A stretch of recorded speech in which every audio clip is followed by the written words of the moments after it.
Hello అందరికీ welcome to inspiring రోజా. మరొక మంచి రెసిపీతో మేము ముందుకు వచ్చేసానండి. సో ఈరోజు రెసిపీ వచ్చేసి పావలా పుల్లట్లు. అదేంటి పావలా పుల్లట్లు ఏంటి అనుకుంటున్నారా? సో ఇది అమ్మమ్మలు నానమ్మలు కాలంలోనండి రూపాయికి 4 ఇచ్చేవారు అనమాట, అంటే పావలాకు 1. సో అందుకని పావలా పుల్లట్లు అని పిలిచేవారు. చేయటం చాలా చాలా సింపుల్, టేస్ట్ మాత్రం చాలా బాగుంటుంది. సో వీడియోలోకి వెళ్ళబోయే ముందు మన ఛానల్ కనుక ఎవరైనా ఫస్ట్ టైం చూస్తున్నట్లయితే ఛానల్ని సబ్స్క్రైబ్ చేసుకోండి. అలాగే నా వీడియోస్ నచ్చితే లైక్ చేయండి, మీ ఫ్రెండ్స్ అండ్ రిలేటివ్స్కి షేర్ చేయండి. ఇప్పుడైతే పావలా పుల్లట్లు ఎలా చేయాలో చూసేద్దాం, వచ్చేసేయండి. పుల్లట్లు తయారీ విధానం చూద్దాము. ముందుగా ఒక బౌల్ తీసుకుని దాంట్లోకి నేను 2 కప్పుల రేషన్ బియ్యాన్ని తీసుకుంటున్నానండి. ఇక్కడ మీరు రేషన్ బియ్యమైనా వాడొచ్చు, లేదంటే ఉప్పుడు బియ్యమైనా వాడొచ్చు. అలా ఈ బియ్యాన్ని శుభ్రంగా 2-3 సార్లు కడుక్కొని దాంట్లోకి 1 స్పూన్ మెంతులు వేసుకోవాలి.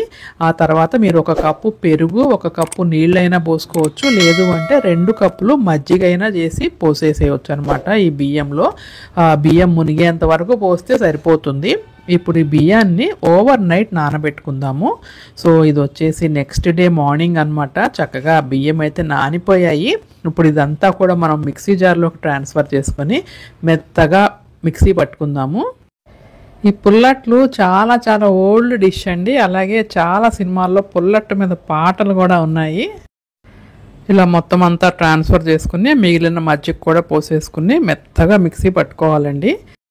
ఈ పుల్లట్టునండి కొంతమంది పుల్లట్టు అంటారు, కొంతమంది చల్లట్టు అంటారు, కొంతమంది మజ్జిగట్టు అంటారు.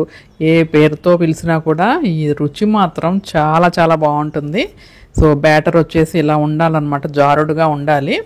ఆ తర్వాత నేను మిక్సీ జార్లో కొంచెం వాటర్ పోసి తొలిపేసి పోసుకుంటున్నాను. ఇప్పుడు ఒకసారి పిండి అంతా బాగా కలిపేసుకుని దాంట్లో రుచికి సరిపడా ఉప్పు వేసుకోవాలండి.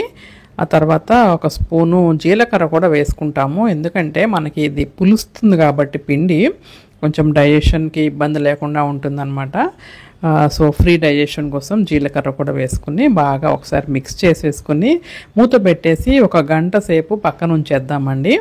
ఆ గంట అయిపోయిన తర్వాత చక్కగా పిండి అంతా కూడా బాగా పులుస్తుంది. ఆ తర్వాత పెనం పెట్టుకొని జస్ట్ ఆయిల్ని గ్రీస్ చేస్తే సరిపోతుంది అనమాట. అలా పుల్లట్టు వేసేసుకుని మూత పెట్టేసుకుని 2 వైపులా కాల్చుకుంటే అసలు ఎంత అద్భుతంగా ఉంటుందన్నమాట టేస్ట్.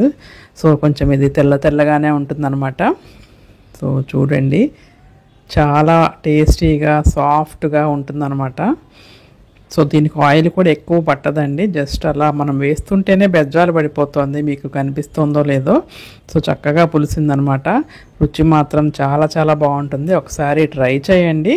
ఇలా నేను వేస్తూ ఉన్నాను, అలా తినేస్తూ ఉన్నారు, అంత బాగుందనమాట. ఇది ఏ చట్నీతో అయినా సర్వ్ చేయొచ్చు. అల్లం చట్నీ, వేరుశనగ పప్పు చట్నీ, కొబ్బరి చట్నీ, ఏ చట్నీతో అయినా బాగుంటుంది. ఈ పుల్లట్లనేనండి మన అమ్మమ్మలు నానమ్మల కాలంలో పావలాకి 4 ఇచ్చేవారు అనమాట. సో అందుకే పావలా పుల్లట్లు అని పేరు వచ్చింది. సో చూడండి ఎంత షైనింగ్గా పుల్లట్టు ఎంత సాఫ్ట్గా ఉందో, భలే ఉంది కదా, చూస్తుంటేనే తినేయాలనిపిస్తుంది.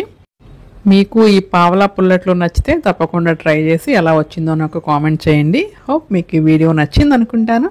మరిన్ని మంచి వీడియోస్తో మళ్ళీ కలుస్తాను. Have a nice day, take care, bye.